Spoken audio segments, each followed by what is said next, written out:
صبح امروز در تمام اداره و تشکیلات و مؤسسه‌های شهر خوجند بخشیده به روز پرزیدنت جمهوری تاجیکستان همایش و چاره‌بینی‌های گوناگون برگزار گردید.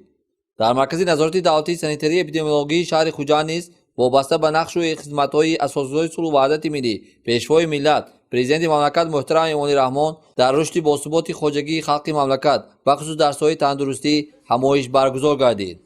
سردار مرکز نظارت دولتی سانیتری اپیدمیولوژی شهر خوجند تخمین عثمانوف برآمد نموده از جمله تاکید داشت که از صحیفه‌های تاریخ در یاد داریم که 16 نوامبر سال 1994 در اجلاس شورای عالی جمهوری تاجیکستان صلاحیت مهم دولتداری را پرزیدنت مملکت محترم امامی رحمان به ذمه گرفتند. مقصد از روز عید معین کردن روز 16 نوامبر در آن افاده می‌یابد که ابتدا از همین روز تقدیرساز و معین کننده رشد منبعدی به امارات تاجیکستان مرحله نوی مهم دولتی یعنی طبق کنستیتوسی دولتی صاحب اختیار در جمهوری تاجیکستان اداره‌کنی پرزیدنتی آغاز یافته. پرزیدنت تازه انتخاب کرده به وظیفه شروع نمودند.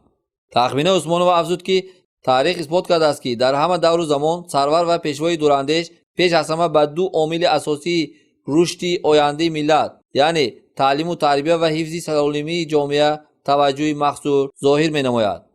و مردم شریف ما چون روز روشن است که سرور خردمند ما به این دو سایه حیات مهم در بیشتری برآمدهای ملاقات‌هایشان دقت جدی می‌دهند و جهت بهترسازی این بخش‌ها پیوسته اقدامات مؤثر می‌اندیشند.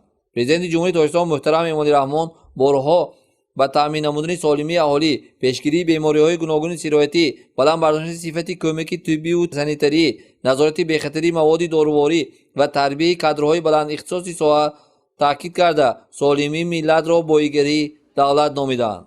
تاکید شد که از روزهای اولی تصدیق قید بیماری سرایتی کرونا ویروس تا به امروز تمام تدبیرها و غمخوری‌های پیوسته از جانب حکومت مملکت تحت راهبری و نظارت بی‌واسطه پرزیدنت جمهوری تاجیکستان پیشوای ملت محترم امامی رحمان اندیشیده شده ایستاده است. چاره‌بینی با اظهار اندیشه و مبادله افکار انجام پذیرفت.